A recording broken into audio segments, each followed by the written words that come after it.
Hello, and thank you for joining us today. My name is Claudia Alvarez. I'm the project manager for START at Children and Family Futures. Before we get started, I'd like to go over a few housekeeping items. Please do not use the computer, mic, and speaker option. The phone lines will be muted to reduce feedback and room noise. All presentation materials are available for download on Adobe Connect under the Files pod located on the left-hand side of your screen. These documents will be placed on the START Google Drive. We will also be sending out the recorded link to this webinar sometime next week, along with the materials covered. Questions will be answered throughout the presentation as time allows via the chat box pod located in the middle of your screen. We will also address questions during Q&A breaks. Some questions may require a longer explanation or discussion, so these may be placed on a parking lot and addressed at a later time. All questions and answers will be compiled into a Q&A document and placed on the START Google Drive. We anticipate lots of follow-up on upcoming calls. So in other words, all answers will be answered eventually. With that, I'll turn it over to Tina Willauer, Project Director of START at Children and Family Futures. Hello, everybody. This is Tina Willauer talking to you from Kentucky today, and welcome to part 2 of the Maryland START Toolkit webinar. I see a bunch of people have joined us, and I'm so happy to see that. So again, my name's Tina, and I'm the Program Director for the National START Training and Technical Assistance Team, which is housed at Children and Family Futures.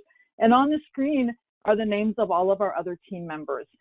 Some of them you've met on site visits. We have Dr. Ruth Hebner, who's our program evaluation consultant, and she was our Kentucky START director. So most of the research that's been done on START was done by Dr. Ruth, as most of us know her. So you'll hear us refer to her as Dr. Ruth.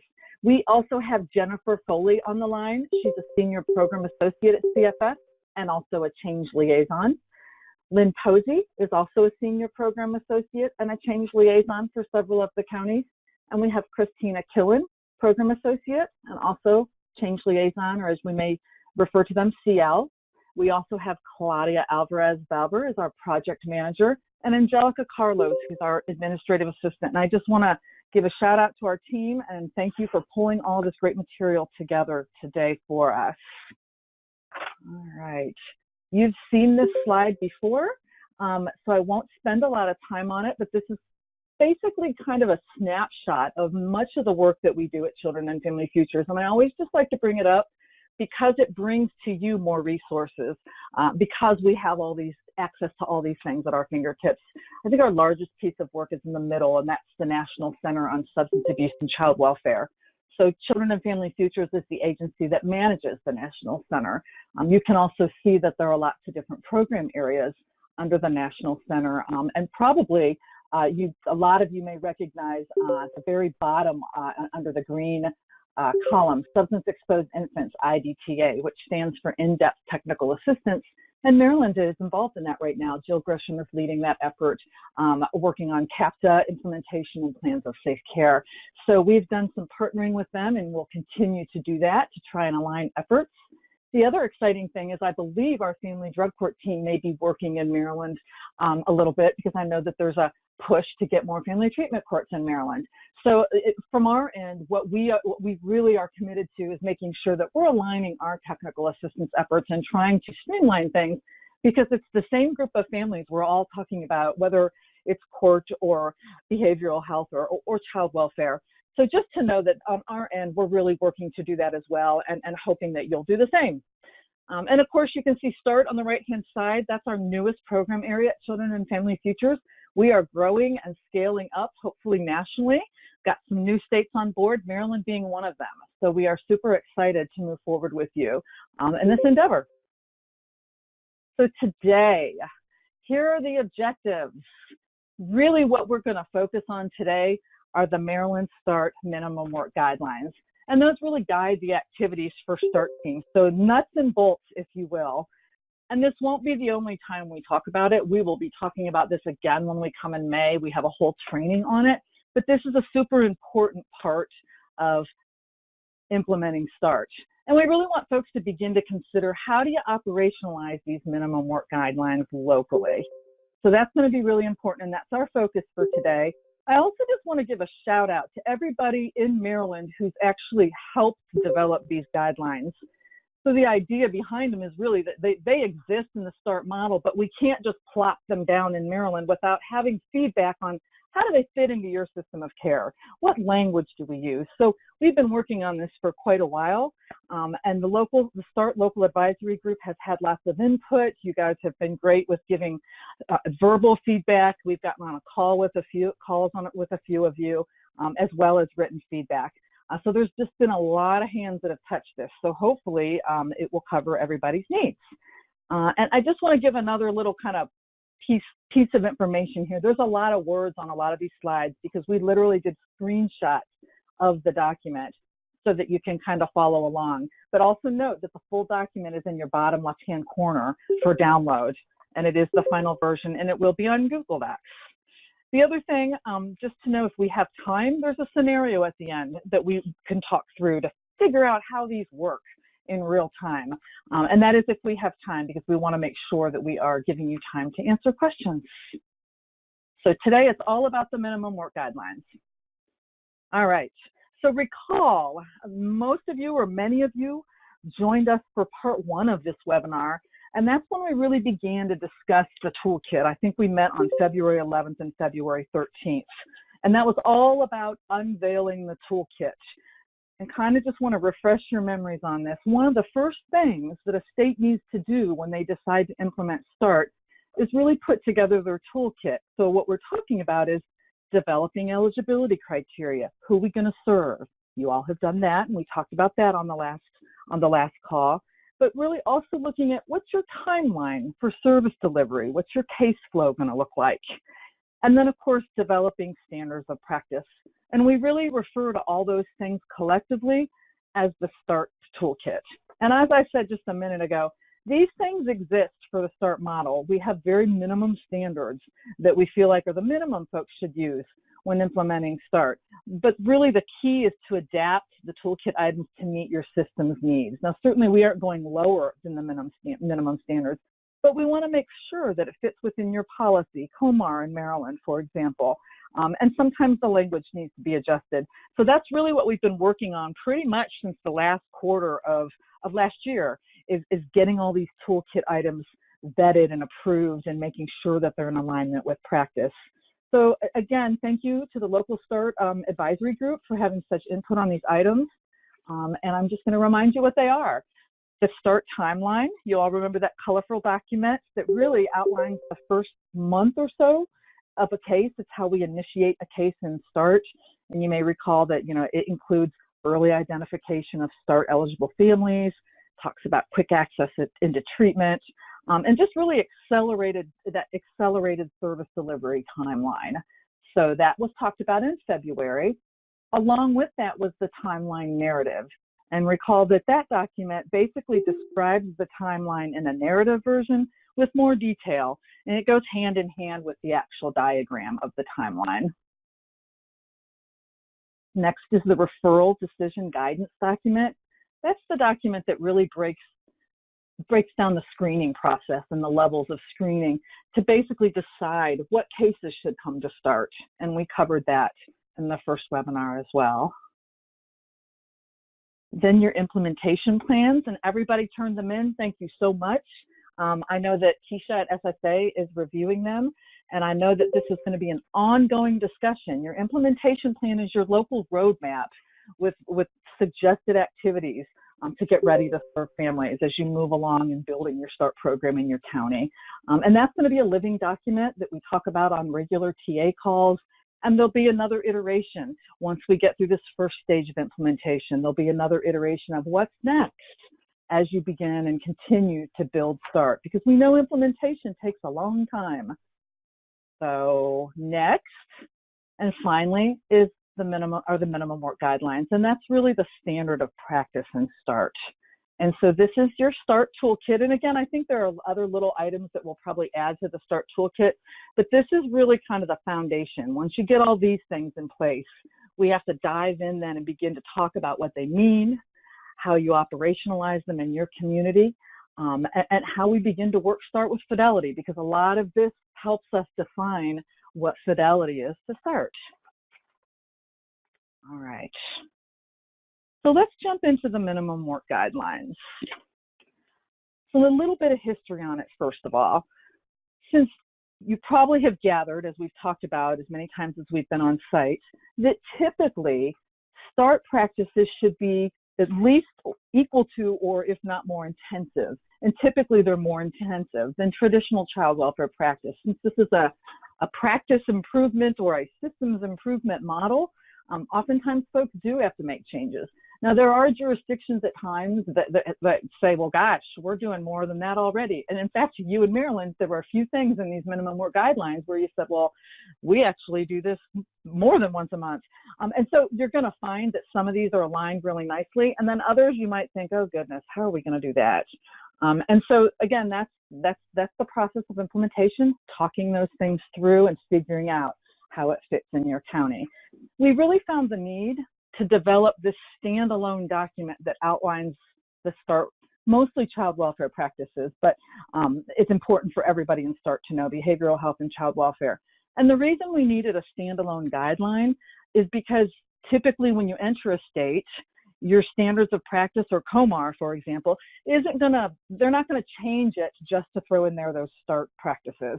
And so that's why we developed a kind of a standalone guideline that is always going to fit into that state standard of practice. So if you're doing the START minimum work guidelines, you're also fulfilling the things in your own standards of practice through COMAR and through your own protocols. That's the idea behind it. So what are these minimum work guidelines? The best way to say it is they're a summary of guidelines for work activities for START supervisors, workers, and mentors. And really, this is designed to kind of reflect that intensive case management practice. And as I just said, really fitting into Maryland's standard of practice. So we're not asking you to do something completely separate.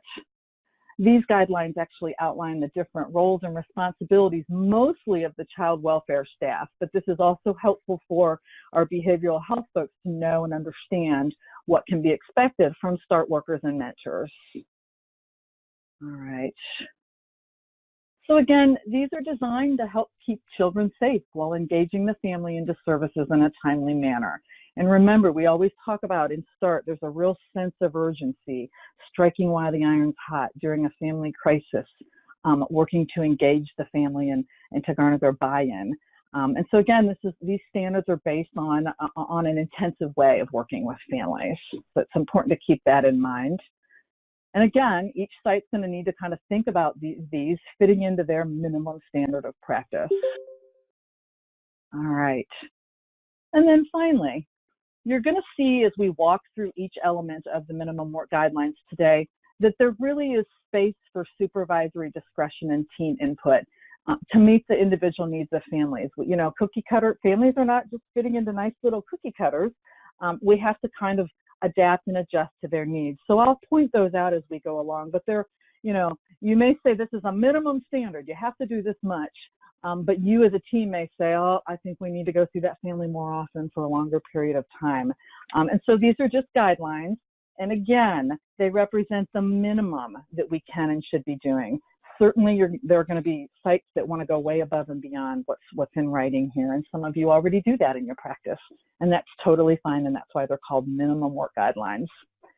The other thing to point out, when we did this and developed these in Kentucky, which was the first state that really kind of dove into this, people were really concerned, and they would say, gosh, families that use substances are pretty evasive sometimes, and we may not find them for 30 days, and how the heck are we supposed to adhere to these really high standards if we can't find the family?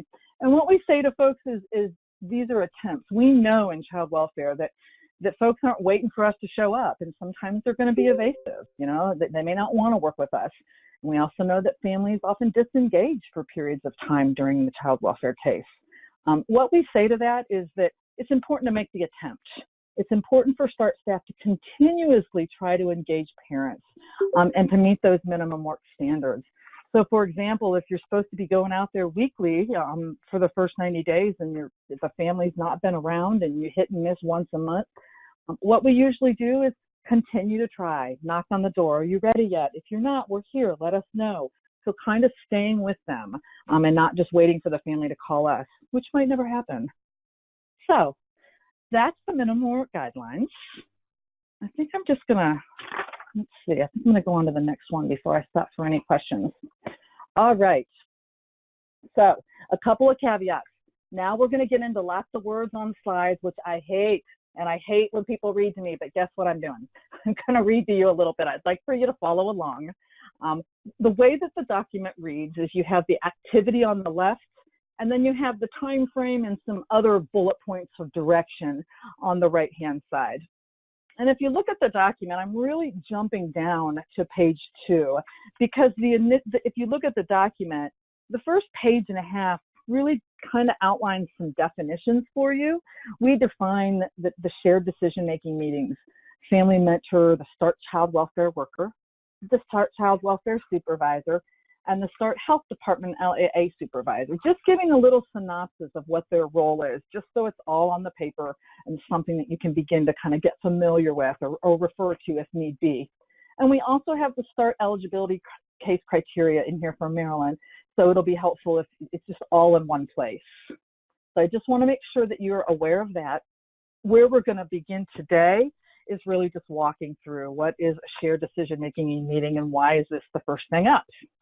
So you can kind of see on the left-hand side that this meeting really focuses on child safety and on family service delivery planning. And I'll just kind of refer you to your Maryland START timeline. If you recall the timeline that we walked through, and at the very beginning, you're working on actually identifying what families should be referred to START.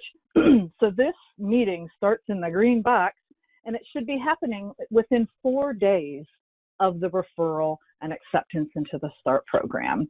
And so that's kind of just a little bit of context for you. This is generally the first face-to-face contact that START actually has with the family. Now, there's a caveat to that too, because it could be that maybe the worker that's going to carry the case is actually the SEND worker who's doing the assessment, in which case you've already met them. But in typical situations, this meeting is usually the first contact. Could be that the mentor went out on the initial report as well and saw them first, or potentially the mentor may want to do some engagement to make sure they show up at the meeting. So there are a couple different ways to do this. Either way works. Each county kind of has to decide for themselves. So we say that the meeting follows an SDMM, shared decision-making meeting format, or FIM format.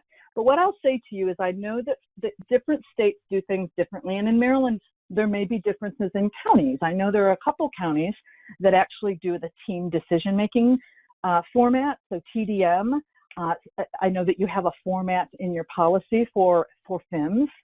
So there are lots of different ways to do this, and we really don't dictate how you should do that or prescribe that and START, because there are different ways of doing family group decision-making. But if you're struggling to want more information on what that format might look like or how you might develop that, certainly let us know and we can share examples with you. I think the FIM format is probably a good one. But again, I know that some are not comfortable with that unless you're actually having a FIM. So it's just really important to kind of keep those things in mind. The other thing I'll say to you is a shared decision-making meeting in START, that can actually serve as a FIM. And a FIM can also serve as a START shared decision-making meeting. I would just say that probably not all of the shared decision-making meetings would rise to the standard that you have in policy for FIMs. So that's something that will be important for you guys to all think about and talk about on your TA calls. So I just want to stop for just a moment and ask Christina and Jen, who are kind of watching the chat box, if there have been any questions about that or if anybody has any questions about this.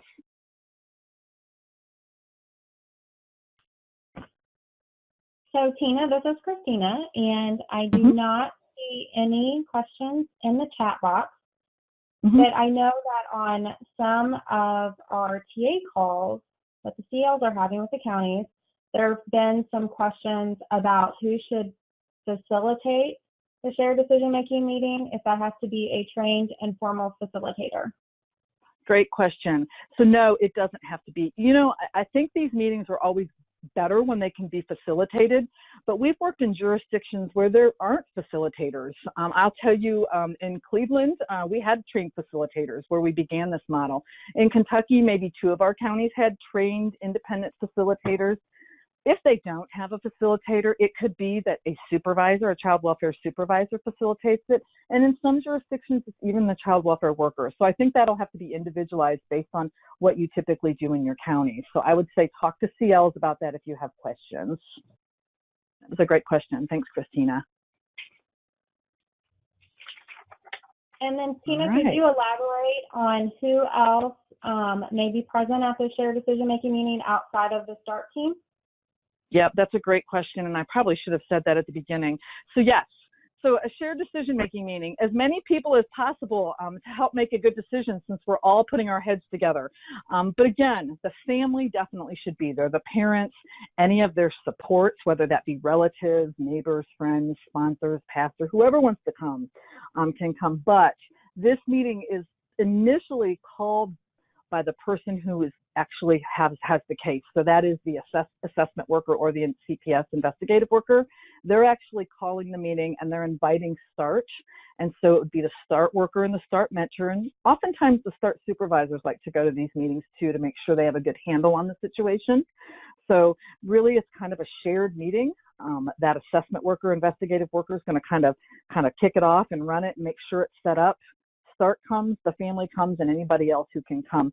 The other thing I would say is that sites oftentimes try to find a way for the person who's going to be doing that behavioral health assessment for the parents that sometimes, and if at all possible, they sit at the table because they get so much information from that meeting because you're really talking about why are we here, what are the issues, what are the challenges, what are the barriers. That person is gathering lots of information if it's at all possible. So yeah, just kind of keeping in mind that you walk through all of those things in the meeting. You're describing the START program. You're setting up when the assessment's going to be, when's drug testing going to occur. Parents are signing release forms. And actually at this meeting, if agreeable, the parents should sign the consent to actually participate in START. And then finally, we want to make sure there's a good child safety plan in place, which usually is in place before you have this meeting. But if it's not, this is a meeting where you can begin to discuss it. Plans of safe care is also discussed at this meeting. So it's just a lot of discussion at the meeting. And I see a question in the chat box, Christina, and maybe you're typing. I'm just going to look at it because I'm breaking. So when you say START supervisor, do you mean DSS or through the hiring team? Okay, that is a great question. So the START child welfare supervisor should always be at that meeting if they can, if they're going to go to support the worker and the mentor. And certainly, anybody from the health department is always welcome to come to that meeting. We really do encourage our partners from behavioral health to be at the meeting to actually discuss the plan that's coming, but it may not be the supervisor. So hopefully I answered that. Christina, is there anything else for now? Are we ready to move on? There is. We have a question from Lori. I believe she's in Somerset, and she asked, how have individuals addressed issues of resistance getting them to the table if they are in denial of the extent of the substance use? That's a great question. I think your mentor is going to be really key in that. And it could be that the mentor goes out in advance to talk with that person to say, you know, I've been there, I understand. How about come to the meeting? Do you want me to bring you to the meeting? They might sit with them at the meeting and kind of describe, you know, maybe just give it a chance. Hear what folks have to say. We're going to want to hear what you have to say. Really being very welcoming, non-punitive. Since we're here, why not come and speak about what you'd like to see happen? So those are some of the strategies. It's fairly rare that that happens, but it will happen. And here's the other thing about that. If we can't get a parent to even come to this first meeting, it could be that that is just an indicator that they're not a good case for START. And again, we're not cherry picking who is most, you know, the easy clients, because I don't think there are any easy clients with this population. But the truth of the matter is if you can't get them to come to the first meeting, or if they're just not willing, and you've really tried with the family mentor to engage, it may be that you move on to the next family. Because if families don't come to this meeting, it goes against everything we believe, and that is nothing about me without me. We want to make sure that they're at the table to have a part in what happens on their case. Good question. And then, Tina, we have one more question from Eileen, who said that she thought the family mentor did not get involved until the meeting when the consent was signed. Great question, Eileen. Well, Eileen's keeping us on our toes. So that is true typically, but there have been some sites who have been interested in using the mentor to do other advocacy types of activities. And one of those activities could be to do a consult on a case during early in the assessment phase, or to engage somebody during the assessment or in the investigative stage. But I do think I'd like to put that on the parking lot, because the idea that we have to have families consent to be working with this family mentor is important. So Christina and Jen, can you put that on a parking lot for us to work later? Yes, absolutely. Thank you. Because conceivably, yes, they need to say, yes, I agree to do START and to work with this mentor. But there are going to be times when the mentor is just doing other things in the office, those advocacy activities that we're going to roll out and show everybody. So I think that let's just kind of keep it at that. And Eileen, we will circle back and make sure to address that. Thank you for keeping us on our toes. That's great. All right. We are going to move on. Transportation to treatment. So this is always an exciting thing, and it's something we have to really talk through. I want to say to you, this is one of the most important activities that we do in START. And people may say, what? How is that? So let me just kind of walk through it with you. Our family mentors are responsible for accompanying and assisting the parent with transportation to the first 4 substance use disorder treatment appointments. That could be the initial assessment. If a person's already in treatment, they might drive them to the first few sessions. And to and from is 1 transport, just to keep that in mind. So the worker doesn't usually go on these transports. This is specifically the mentor role. Now, I can say to you, there have been occasions where the mentor wasn't able to do something and the worker filled in. I'm not sure how that would work in your county, but we can talk about that. This is just one of those most critical things. And we really see it as not a glorified taxi driver. We don't see this as a menial task. We see this as so critical. It's a time for engagement, for sharing. I don't know about you, but I have a teenager, and sometimes driving is the time he tells me the most information. And it's kind of the same idea. For some reason, folks talk and feel comfortable. But the family mentor is really prepping the client for the assessment, what to expect, encouraging them to be honest so that we can get the right treatment, so they can get what they need for their family. And then it's a warm handoff to the provider. It's walking the person in the office and making sure that there's a nice connection and everybody's comfortable. And then there's the debrief on the way home. How'd it go? What do you think? What's next? Those kinds of things. And that just seems to really work well with the mentor and our new families. Now, additional transports might be necessary. And that's something that the child welfare supervisor needs to approve, since they know kind of what's going on the case. So, for example, maybe a client has fallen out of treatment for 3 or 4 weeks, and we need to re-engage them in a new assessment or a new program, or just take them back. It could be that the child welfare supervisor, worker, and mentor say, you know, I think it's a good idea that we pick her up this time. It could be that they want to be introduced to a recovery support meeting, maybe an AA meeting or a Celebrate Recovery. It could be there's a court hearing or a visit with a parent or a child. It could be medical appointments, family meetings. So we're not here to say it's for and out, but we also don't want to create what we would consider an unhealthy dependency. It's certainly not the family mentor's job to drive families to every single treatment appointment and every single 12-step meeting or recovery support meeting, because it could just be, that could just turn into something that's really unsustainable, and then we're really not teaching them how to be self-sufficient. So again, this is a non-negotiable activity. You may get well into your program, and mentors may say, I think it should be up to me to decide who I'm driving, who I'm not driving, and when I'm driving them, or I'm tired of driving people. And what we say to everybody is it's not a negotiable. It's not up to the mentor. It is up to the worker, mentor, and supervisor to decide that with the family. And also just to make sure that this is happening, because this is how we initially engage folks into treatment. And you know that we track that. That's a huge part of the model. Let me see. I think the other thing I would say about this is that parents sometimes refuse. Sometimes parents refuse and say, I don't want to drive in your car. I'm not doing that. Or there may be an instance where folks, some of you are struggling with how do we get mentors to drive the health department car, or maybe they're not allowed to transport. The next best thing is that the mentor shows up at the parent's house, even if they're not driving together. They may say, I understand that you don't want to drive with me, but this is part of our model. It's a really important piece. So how about this?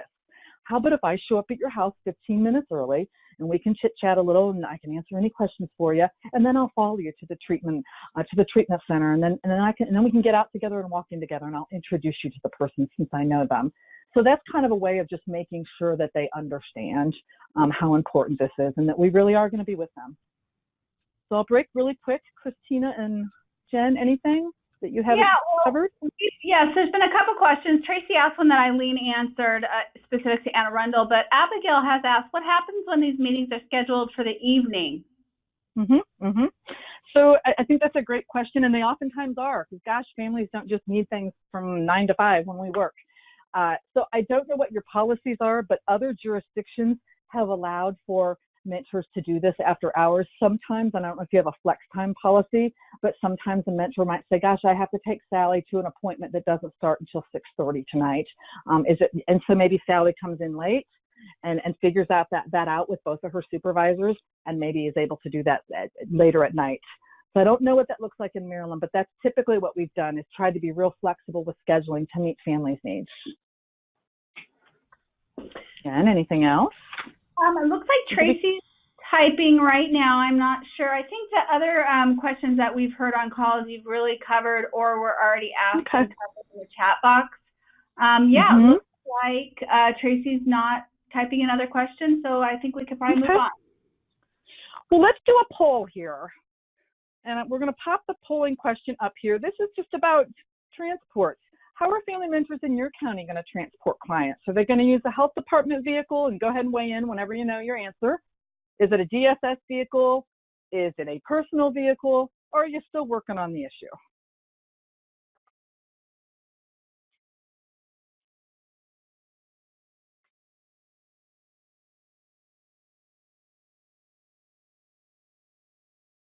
All right. Still answering a little bit.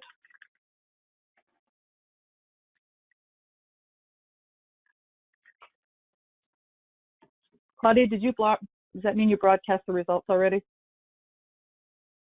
Yes, Tina, you can actually see people's responses as they're coming in. Are we good now? Actually, if we could just ask folks to actually do the poll. Some people are typing their answers into the chat box. If you could actually do the poll so it can track the percentages, that would be great. Thank you. Excellent. Okay.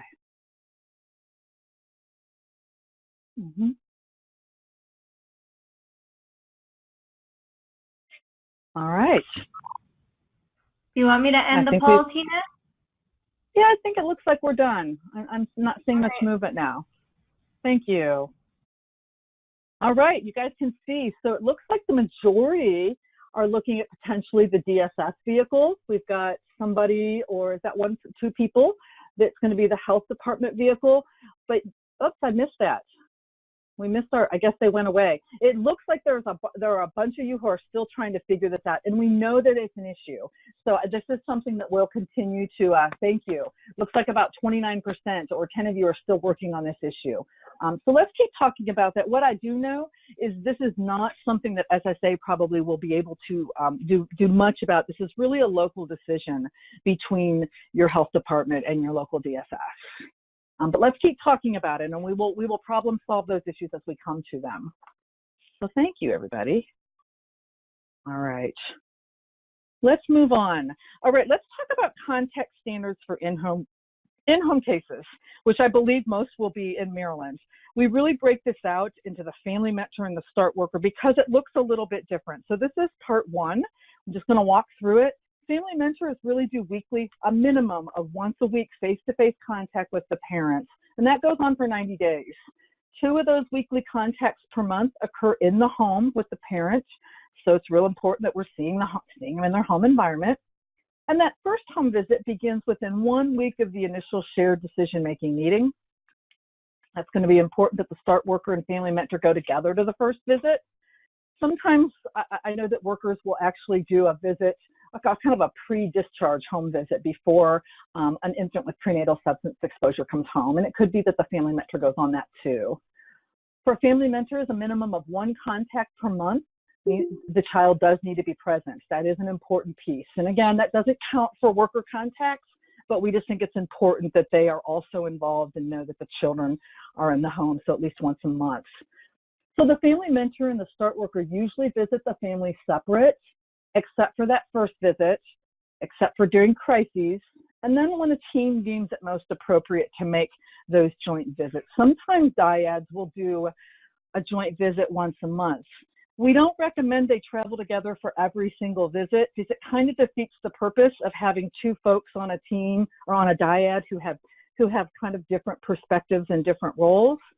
Certainly, it's okay to go together, but again, the family is seeing more people in their home if you split up. So it could be that the mentor and worker are going different days for several weeks out of the month.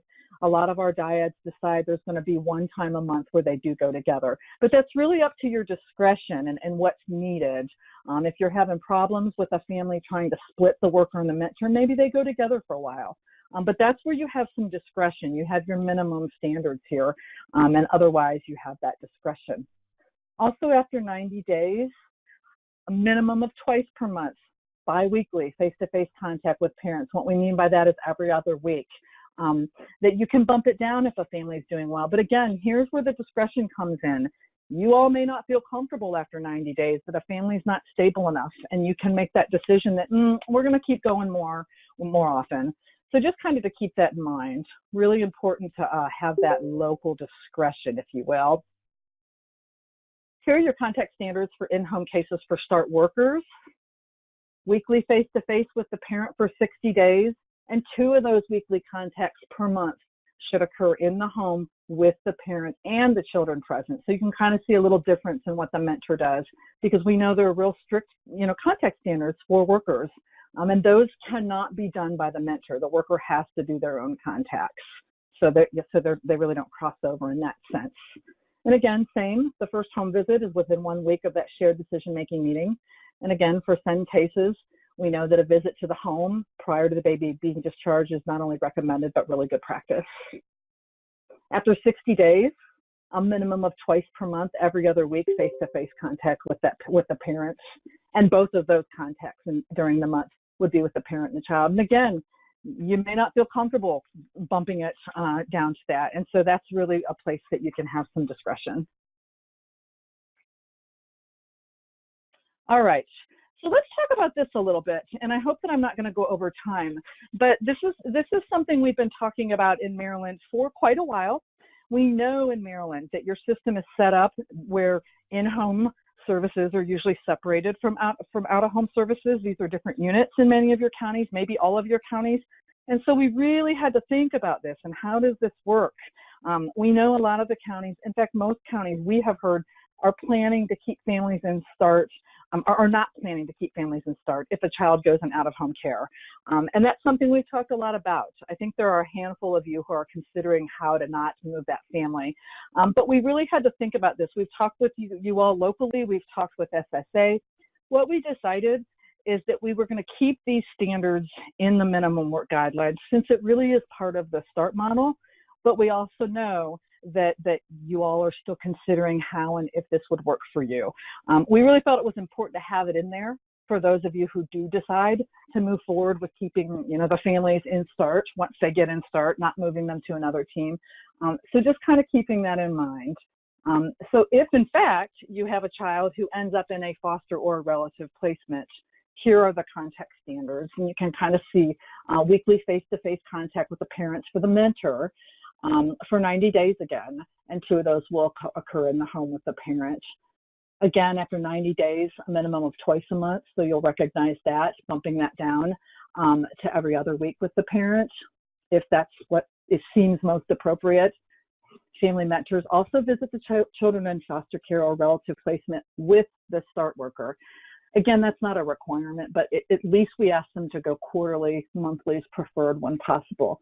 And the reason for that is that it has been really helpful to parents who trust their mentor to be able to say, how's my child doing? The family mentor would be able to say, and we know the worker does too, but again, the family mentor sometimes is that bridge with a parent for that mentor to say, gosh, I saw Johnny, he seems comfortable, this is what's happening. And I think that the family mentor also has a really nice way of working with or kind of demonstrating recovery to relatives or foster parents who may have never seen recovery before. So it's possible that they can help forge a bond between the birth parent and whoever's providing placement, that resource family. So again, this is in those cases or in those situations where you would be thinking about keeping a family in the same START, with the same START dyad, even if they're out of home. START workers, same, face-to-face with the parent, minimum twice a month. One of them is in the home. Face-to-face contact with all children out of their parents' custody, a minimum of once a month, whether they're in kinship, relative, or foster care. If a parent resides with a relative caregiver, or if there's joint custody, I don't know if that ever happens in Maryland, but some jurisdictions it does happen. We would follow in-home standards, which we just went over.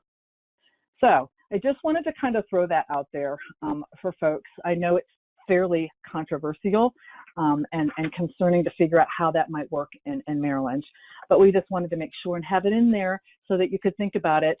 And I'll also just put this plug in that we've had some other sites that have been concerned and had the same issue of not wanting to keep families in home, or not being able to keep families in the in-home unit if they go out of home. And sometimes it turns out that they make changes after they see the practice. And it could be that your worker and mentor say, gosh, how we can't let go of this family now. How do we send them to another team at the biggest time of crisis? We take their children and say, bye-bye, you don't have our support anymore. So I just want you all to think about that. And we can talk about it on TA calls, but we thought it was important to just leave it in there. All right, let's talk contact standards for residential substance use disorder treatment. So again, we don't want to interfere with treatment. We don't just want to bust in any time, because it's important that we don't do that. However, we still have to see families who are in residential treatment. So what we recommend in these cases is a minimum of one face-to-face per month with the client and or the treatment facility while the person is there. Let's say it's a 30-day program. And really what we're trying to do is keep the parent engaged, let them know we're there still here to support them, and also that we begin that discharge planning with the treatment facility from day one. Gosh, the last thing we want is for 30 days to go by and no one's talked to each other.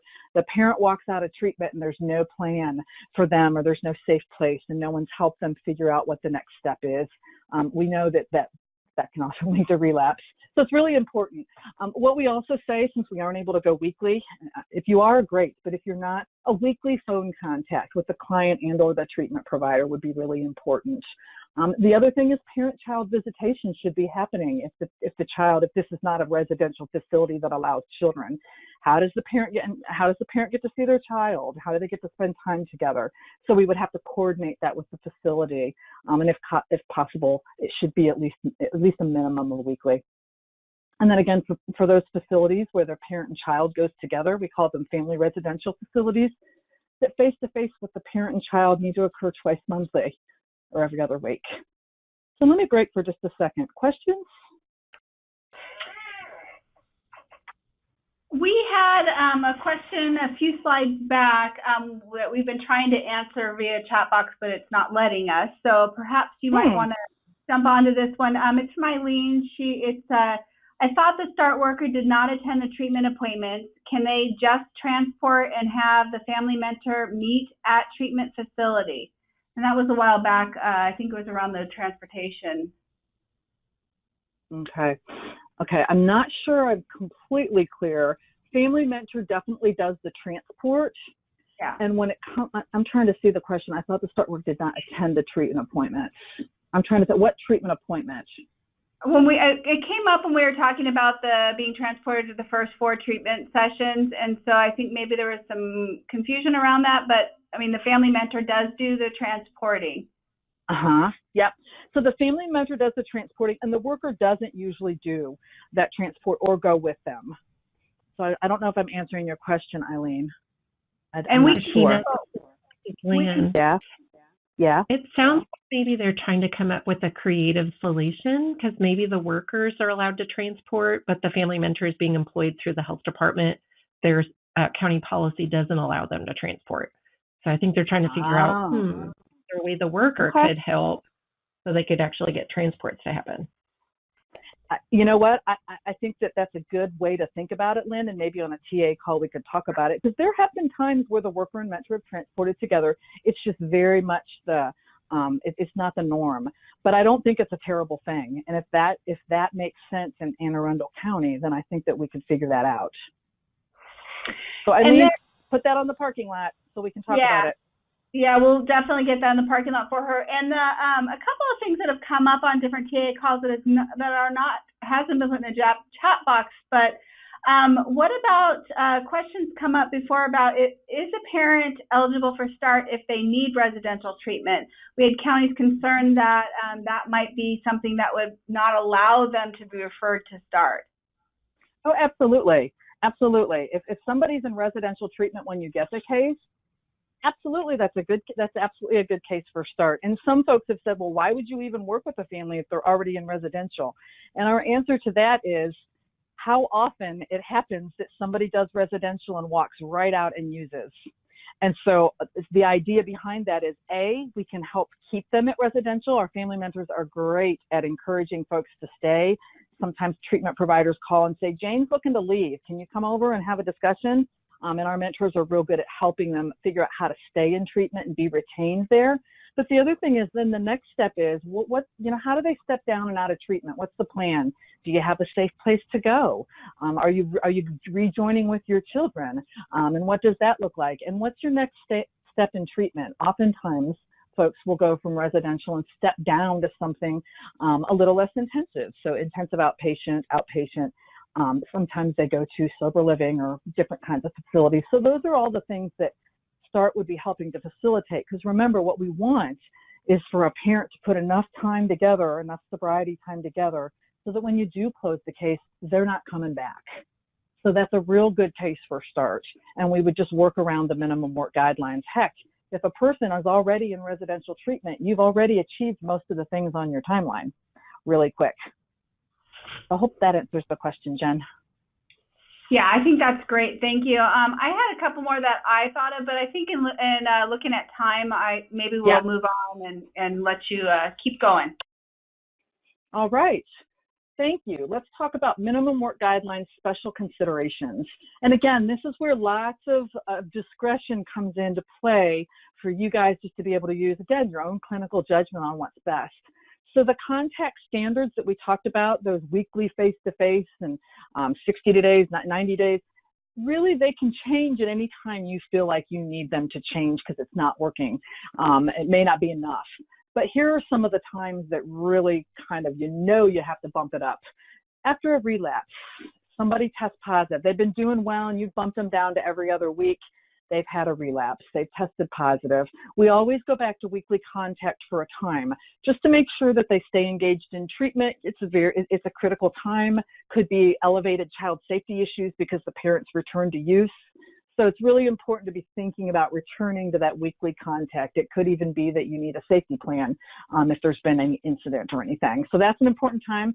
Changes in the level of treatment, for example, they come out of residential and bump on down to intensive outpatient. It might be helpful to get back out there weekly to make sure that they're going and everything's going smoothly. When someone completes treatment or has to re-enter treatment, that's an important time to think about whether your contact standards meet the need. Sometimes clients go out of region for treatment, and that makes it really hard to get to the place. In Kentucky, it could be they have to go 5 hours across the state to go to a residential treatment center. So it may be that you have to adjust how you see that client and do phone calls.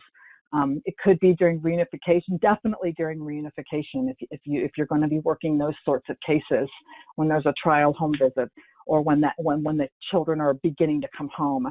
We're always bumping it back up to weekly, if not more, since it's such a critical time, re-engagement and treatment. And again, this is up to the team, the supervisor, the child welfare supervisor, worker, and mentor as they're consulting and thinking about next steps on each case. This is the time for them to talk about that. All right. Once again, parent-child visitation family time.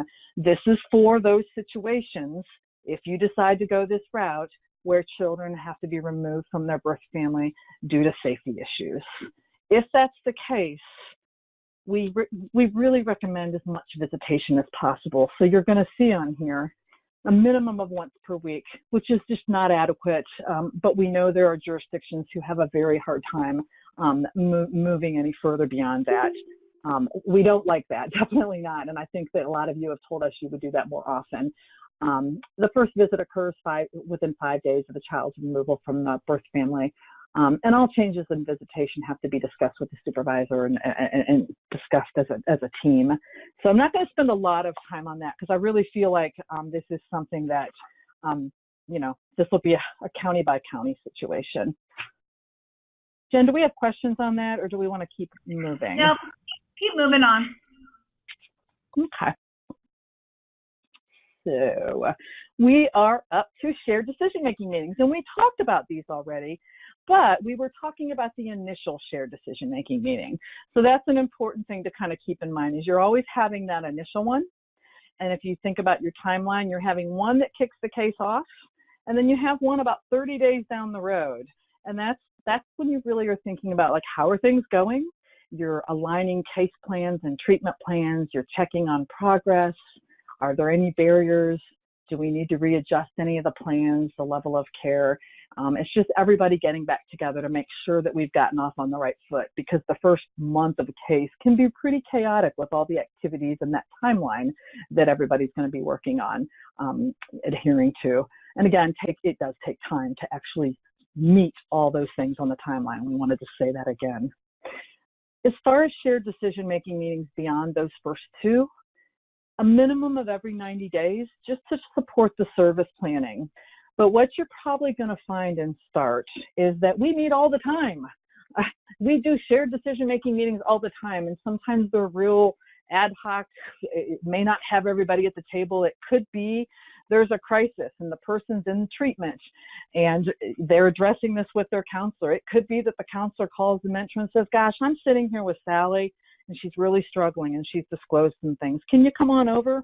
It could be that the worker and mentor decide to roll on over to the treatment center and sit down with Sally and the treatment provider and come up with a new plan. That's how frequent that folks can meet. They're very responsive. START dyads are very responsive to crises. And the idea is we don't want to lose parents. We don't want to lose their engagement. And we know that when someone returns to use, it can spiral out of control really quickly, as we all know. So again, these meetings can be held for all kinds of things. Maybe we're trying to prevent a removal because things are pretty dicey with the family in the last couple of weeks. Reunification is certainly a time to have those discussions, a permanency change, placement moves. And I'll just say to you that probably you recognize some of those as triggers for FIM meetings. It's the same kind of idea. And then, of course, within 30 days of case closure, we always want to make sure we're closing out with a good aftercare plan. What are the next steps? Making sure that folks have everything that they need as we exit the case. So that's a little bit on shared decision-making meetings. All right, we have another poll. And we're just really interested in knowing, who are you planning to have facilitate the initial shared decision-making meeting? In your county, is it going to be a caseworker, a supervisor, a dedicated facilitator, or somebody else? If everybody would just weigh in, that would be great.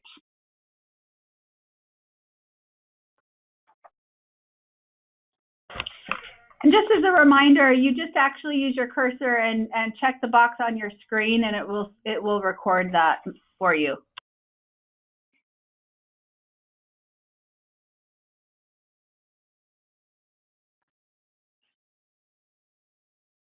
All right. I think we can broadcast the results, Claudia or Angelica. I'm not sure who's doing that. All right. It looks like that's awesome. It looks like a lot of you actually have a dedicated facilitator, which is great. And some are planning on having a supervisor. It looks like one is having a caseworker. So that's fantastic. Make sure that you're bringing that up on TA calls. I think it's awesome when you can have a dedicated facilitator, but I also know that it's not always possible. All right. Thanks, everybody. All right. So let's talk about documentation a little bit. There are some different kinds of documentation. This is a quick one. So when we talk about contact documentation, we're talking about, you might call them case notes, you might call them service recordings, but what we're talking about is making sure that the mentor is documenting what they do on cases. You know, we have that saying, both in behavioral health and in child welfare, that if it's not written down, it didn't happen. And so it's going to be really important that you're able to capture all the things that happen, everything that they do on behalf of families, or if they're going into the home, and keeping in mind that they are going into the homes on their own.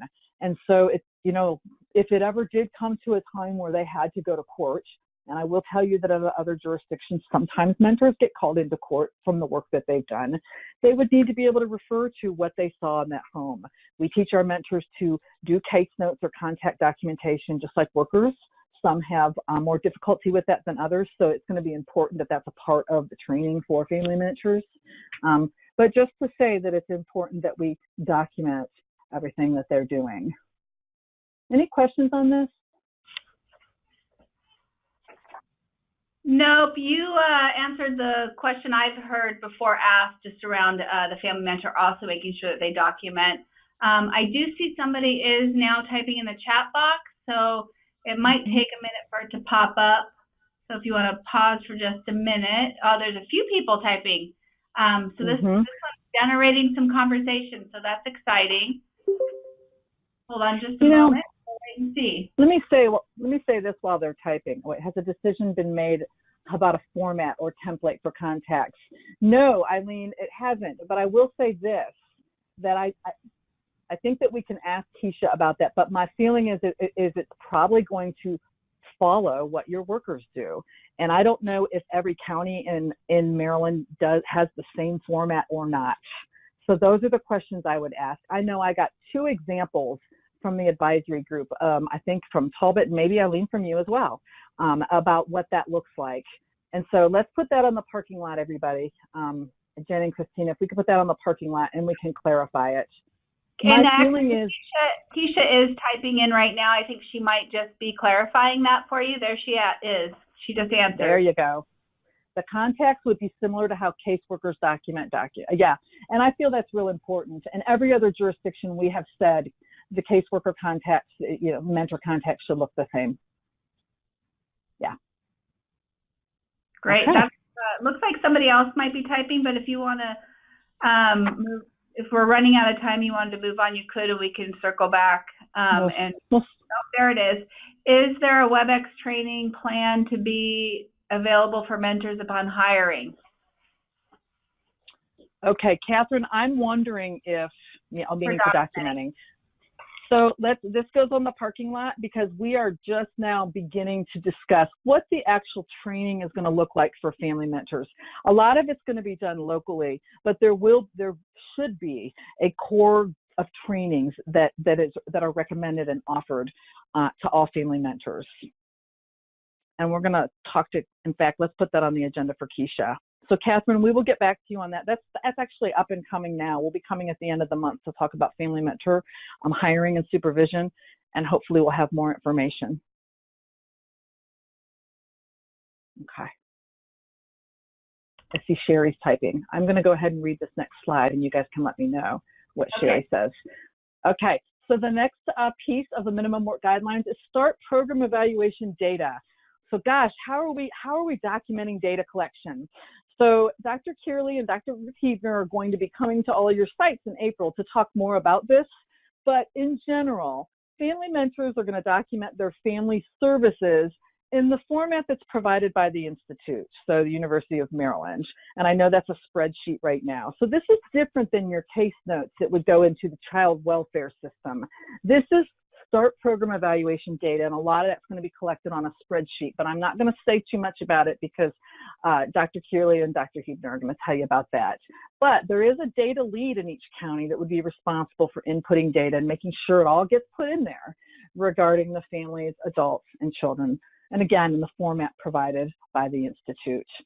We really think data should be input weekly, and the supervisor to review monthly. Now, we all know that I think the same standards are in place for our service recordings or our case notes. And anybody who's done this work for a long time knows that the longer you wait, the harder it is to remember. So I know that that's a difficult thing when you're working in human services, to focus on paperwork and data entry every single week. But I know that that both Dr. Kearley and Dr. Huebner will talk to you about how important that's going to be so that the data is accurate. And so I'm going to leave that one. Jen, is there anything else that's shown up on the? Yes. Jared asked, how will the data lead be determined? Mm-hmm. Dr. Ruth, are you able to speak on this? I know you're on. Yes, I'm on the phone. This is Ruth Huebner. That's a very good question. In your implementation plan that you recently submitted, there was a request for you to identify a data lead for your county. And so I think that all of the counties have established a data lead. As we move forward with the program evaluation, that data lead will be helping with entering data, but also having some phone calls with the Institute around the data quality and also helping to disseminate some of the results as we get things findings from the program evaluation.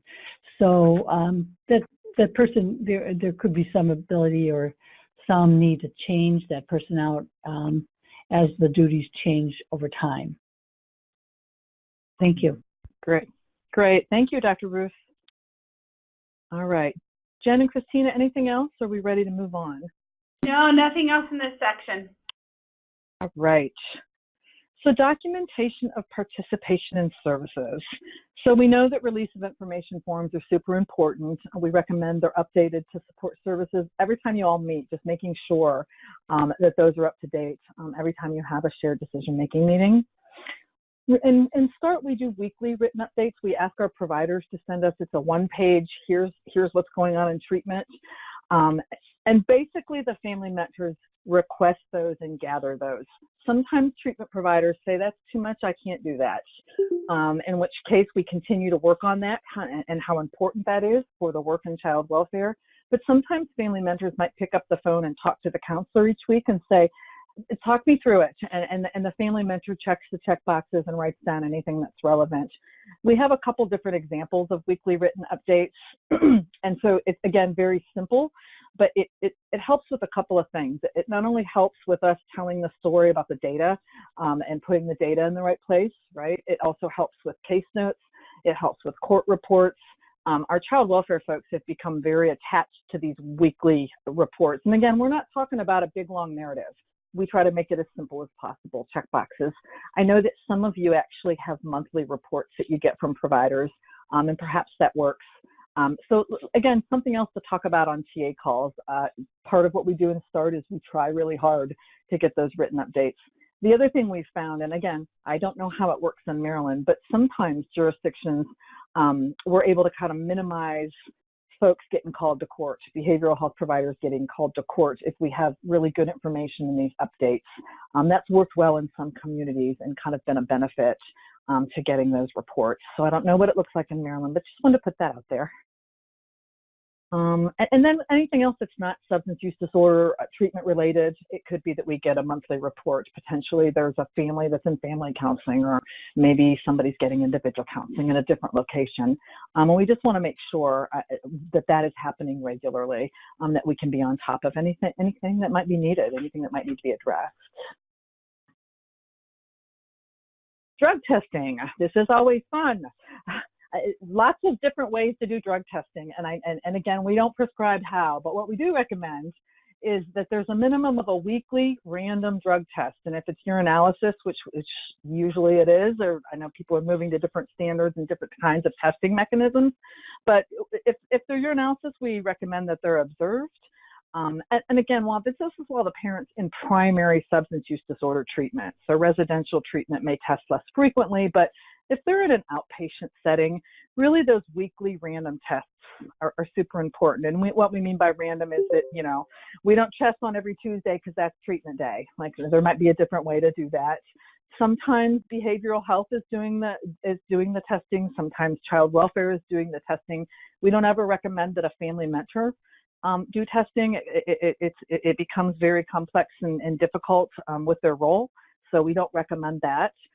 But we do recommend after successful treatment completion that you can drop those tests down. It could be that you do them every other week, or in the event of a relapse, drug tests would then return to weekly until otherwise determined by the START staff and the treatment provider. So again, there's some discretion there about what the team is wanting. It could be there's a reason you just need them to be more frequent, and that's something that you can decide upon. Let me break. Any questions on drug testing? We could do a whole webinar on drug testing, I think. Well, there are no questions in the chat box, and the few questions I've heard come up, you've already covered. Okay. All right. So again, I guess the thing I would just say about this is that there are lots of different ways to do it, but what's going to be important for each county is to have a protocol. How are families going to be drug tested? Is it going to be the behavioral health that tests? Is it going to be child welfare? Is it going to be a combination of both? Where do they go to get drug tested? How do you share those results with each other? One of the most important things I can say about this is if there's a positive drug test, from either the treatment end or the child welfare end, we really see that as an emergency. It's picking up the phone and making sure that everybody on the team knows, so that we can make sure that kids are safe, then that parents don't spiral out of out of control really quickly, and that we can re-engage. So we really feel like this is a high priority. If we get that call, we really ask, if it's positive, call us right away so that we can kind of hatch a plan and make sure everybody's safe. All right, we're getting down to it, everybody. Hang in, almost there. Supervisory consultations. So what we're talking about here, and I can say just as an old child welfare person, it was always in our policy that you had to formally consult or review each case each month and write that down between my supervisor and the worker. That's kind of how we have always done things. So that's kind of the same thing in START. We want to make sure that each case is formally consulted and documented each month. And this is between the child welfare supervisor, the worker, and the mentor.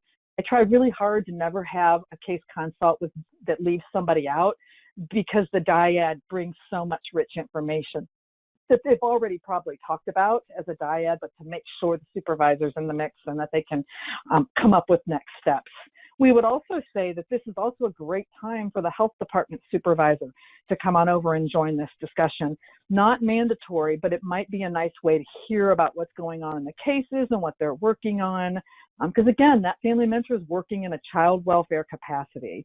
So they're not really sitting in the behavioral health case consults and talking about what the treatment looks like. Their role really is in the child welfare arena. But certainly this is a collaborative model, and so it could be that would be a really nice opportunity to have everybody together. We know also that informal consults happen all day, every day. The drive-by consults, stopping by the supervisor's office and asking questions, texting and on the phone. This happens all the time in START too, but we're really speaking about just those formal ones that need to happen each month. So that's important as well. Let me see. I think that's about it on that. So let me go to the next one. The last box. Excellent. So we've talked a lot about these, about your governance structure. We thought it was important to include these. We know in START, the governance structure really does include a local steering committee and a local direct line meeting. And so those are two different meetings. And they really both help with implementation. We know that the steering committee and the direct line meeting should be occurring monthly. What I'll say about the steering committee is that during implementation, sometimes people meet more than once a month. It just depends on what your pace is in your county and what your needs are. Some people are meeting every other week. There's a small core group of people who's guiding implementation. But we really do recommend those occur monthly throughout the life of implementation because there's so many decisions that need to be made. Now, sometimes people decide to bump them down once they're fully implemented and up and running. That really is a county-based decision.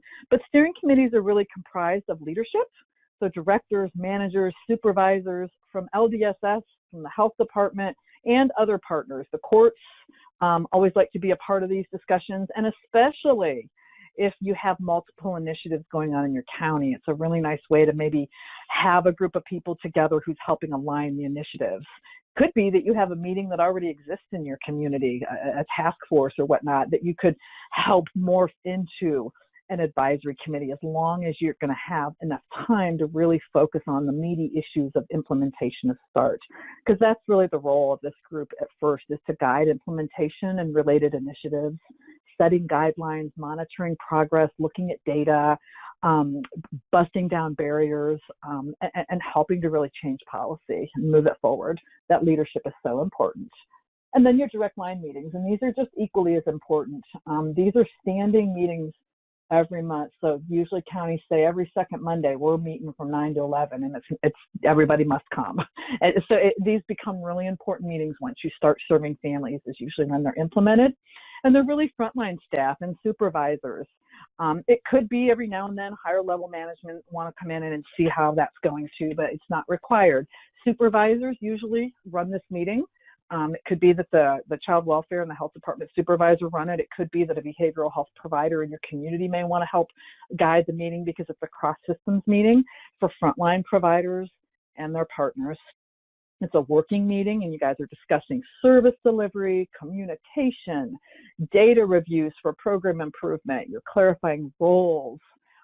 Sometimes you'll do a case consult, but usually folks set aside time to do case reviews at a different time, because this meeting is really about how we function as a team, how we break down barriers. You may decide that the process of getting people into treatment is just not happening quick enough, so we're going to figure out at the direct line meeting what that looks like.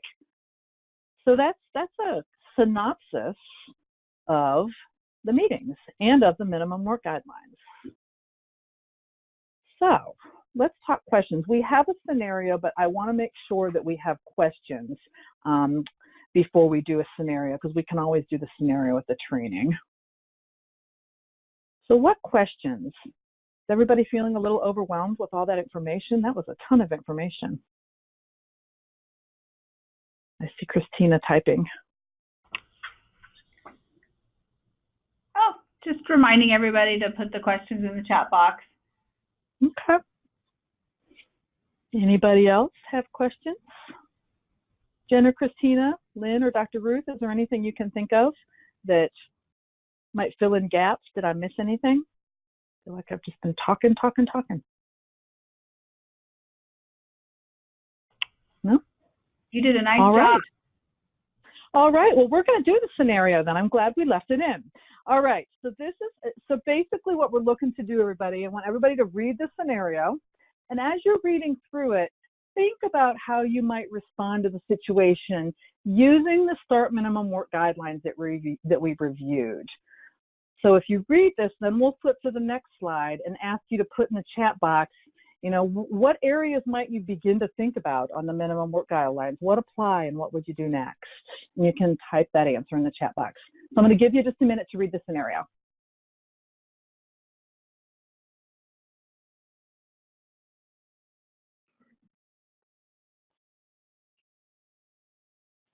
And remember to base your responses on what is sort of dictated or talked about in the START minimum work guidelines. So use those kind of as a foundation, as well as your other clinical reasoning. I see Lori's typing. So again, how would you respond to this scenario? Next steps.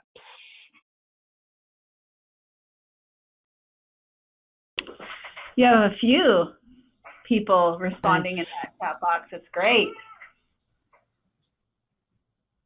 And prompting questions to think about. How might you ensure child safety? Oh, let's see what Lori says. Lori would want the start worker to respond to the home as soon as possible to assess the baby's safety and possibly safety plan with the mother if appropriate. Excellent, Lori. Eileen, schedule a shared decision-making meeting to make a plan to ensure the child's safety. You guys are on it. Yes, that's exactly what we would do. We would get that information and we would say, goodness, okay. In fact, the mentor would probably call the supervisor. The start supervisor would send the worker to the home immediately to check baby safety while the family mentor is already talking to the parent about next steps. And yes, we would want a shared decision-making meeting, and that might be one of your impromptu shared decision-making meetings. Gosh, we're just going to do it right here at the home. I wonder if we can get the treatment provider to come on over, or maybe we could have them phone in, and let's have a quick discussion about that shared decision, with that shared decision-making meeting kind of being the forum to do that. You're talking about child safety, treatment needs, and what needs to happen next. So we've had couple little glitches with chat box. So I see some people are typing and it might not be popping up, or apologize. Keisha did respond though. Oh, there's Nate. Absolutely, Keisha. The father should always be engaged in this. In fact, again, just putting out there that mom, dad, anybody who's involved in this case should be involved in the shared decision-making meetings. We want dads to be equally involved, so thank you for putting that out there. All right, Nate says the start worker and family mentor would go to the home to assess child safety, which would include a safety plan if necessary. It sounds like what we're saying here already fits with your practice, so this is very, very good. What about contact standards? What happens now? This has been 4 months, so technically we're down to biweekly contacts. What do you do with contact standards? What's the frequency look like now? Well, that's generating some activity. There we go. Back to weekly. You got it. Nice job. Yep, absolutely. I'm wondering what else. Are there other prompting questions that you want to ask, team? What about the work with behavioral health? I mean, what kind of actions would you take with your behavioral health providers at this point? Great question. What happens with our behavioral health providers at this point? Looks like Brittany's been involved for 4 months, and she's been doing well, but she has fallen off.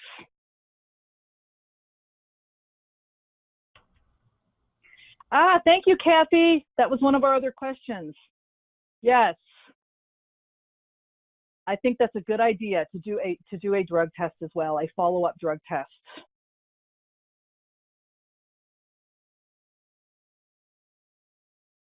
Okay, Lori, that's good. Lori's responding to Keisha's response about a father. So he hasn't historically been involved, but he sure as heck showed up now, right? And he's at the house. So good.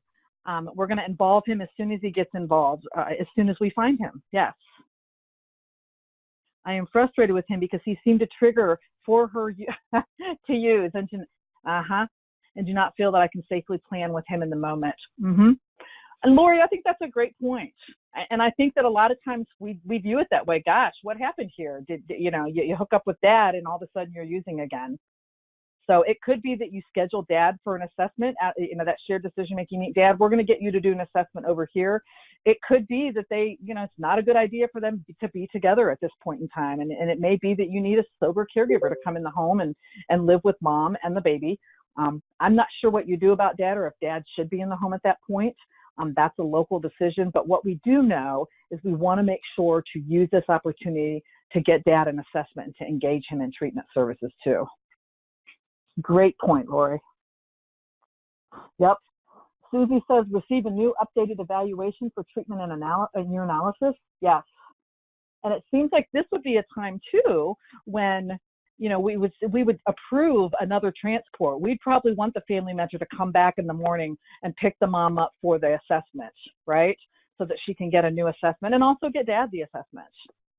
And again, we wouldn't drive them together. We would do that separate and we would coordinate that with your treatment provider. Good. Thank you, Nate. Yes, dads need to be engaged. It's a great time to engage him. If the baby was left home alone, yeah.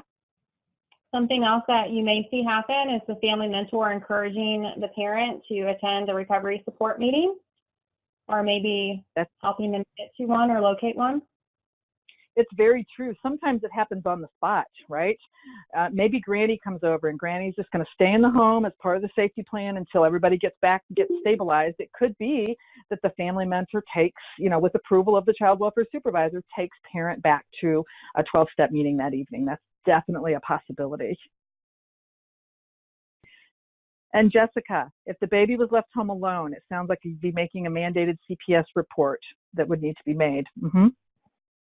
Sometimes that happens. Sometimes we find that we have to make a report on families that we're working with. Excellent.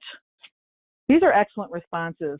I'm so happy to see it. It seems like the practice is really already in alignment with some of the things that we do in START. So it just is going to make it a whole lot easier for you all. Anything else? And I wonder about the philosophy. I mean, is this an opportunity or crisis or an emergency, and what are the opportunities here to help Brittany advance and even her ex-boyfriend or the father of her child? What opportunities might we have with this kind of case at this point?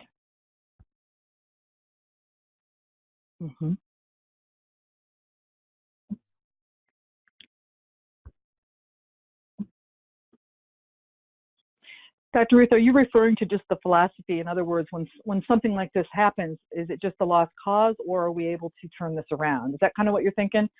Yeah, that's exactly what I'm thinking. Is this, an opportunity to understand Brittany's attachment to this person and her need for male people in her life? Yeah. Also, what we see happen a lot is this is an opportunity for the family mentor to have that moment of magic where they're able to share from their own lived experience. Perhaps they've had a relapse and they're able to share with the parent. It's not a lost cause, and this is what happened for me, and this is what I did. And maybe the parent didn't have a sponsor, but was just going to meetings, and it's an opportunity to suggest maybe it's time to dive deeper and shore up your supports around you. So those are some of the things that you see a family mentor able to do, and really capitalize on the situation at hand, but using their own experience to normalize it a little bit for them so they feel a little less different and bad about themselves in that situation and can grasp onto some hope. Well said, Jen. Yeah, since we're running out of time, I do think that that's the philosophy, is this is not a lost cause. In fact, we hate that this happened, but this is an opportunity to get deeper involved and to continue to engage and really tailor those services, because you've learned something new now after the situation. And so that's kind of how we view it in START, is not giving up and continuing to move forward with persistent engagement. So really nice work. I'm so happy that you all responded. Dr. Ruth, what were you One more thing this is from Ruth, and with the program evaluation, we're going to be asking you to kind of track these kinds of things as people have problems during the month and they're relapsing. It's important to know how often it happens and how that relates to the outcomes that they achieve. And we find that many of our families do relapse once or twice even during their initial recovery process and START. So it's important to also record that in the program evaluation data. Thank you, Dr. Ruth. All right. So this is our task. How do the minimum work guidelines fit with your current county practice, and how can you figure out how to operationalize them? And that's not a question for us to talk about today, but for you and your county to be thinking about, talking about, and certainly we'll be following up on TA calls and upcoming on-site events. And speaking of the next on-site event, you guys are probably responding to doodle polls. We are having another round of family mentor hiring and supervision, but it's a deeper dive. And a lot of you have asked, well, we did that already. what we would say is typically when we implement START, oftentimes we're on site to help you do the interview process. And since that's probably not going to happen very often in Maryland, we felt like it would be important to meet again and really walk through the hiring guide, play out the role play, get into the weeds on each question and what kind of answers would you want to be hearing? What should you be looking for? How do we ask the question? So there will be less slides and more discussion. We also know that Brendan from BHA, gosh, Keisha, I wish I could think of his actual title, but he's been to a couple of the trainings, at least one for the Family Mentor training, and some of you have talked to him. He's kind of oversees peer support in Maryland, and we really thought it was important to bring him on board. He can only come the 26th, but we'll be having a discussion about kind of the differences between Maryland peer support and how a START Family Mentor fits into that and aligns with that. We've talked with Brendan, and we do not think that that these are completely separate, but that they align. And so we'll be talking more about these issues and about supervision. So there'll be a lot more interaction and discussion at these. So we encourage the hiring committees at the very least to attend these trainings if you can. And we'll take a deeper dive into the hiring and supervision process. So we are looking forward to seeing you, Brendan Walsh. Thank you, Eileen. Director of Consumer Affairs at BHA. Thank you, Keisha. So we encourage you to try to come to these training if you can. We know it's a busy week for the assistant directors, but we're looking forward to seeing you on site. And then again, just to remind you of the things that are coming up. A lot of these have already happened. We're well underway with the CVI, so that is good. We're moving forward with that. You see the other trainings, the Family Mentor. You see the program evaluation site visits happening in April. And then we are looking to come visit you again in May because we can't get enough of you in Maryland. We want to come and give Foundations 3 training, and that's really the nuts and bolts of START practice. And so we're hoping that mentors, workers, supervisors, everybody's on board then, because that's really going to talk about not only the toolkit, but really the frontline practice of START. And that should happen before you begin to serve families. And so that concludes our time together today. I just want to thank you all for joining us. It's been fantastic, a good interaction, and we will be seeing you on calls and on site very soon. Thanks, everybody.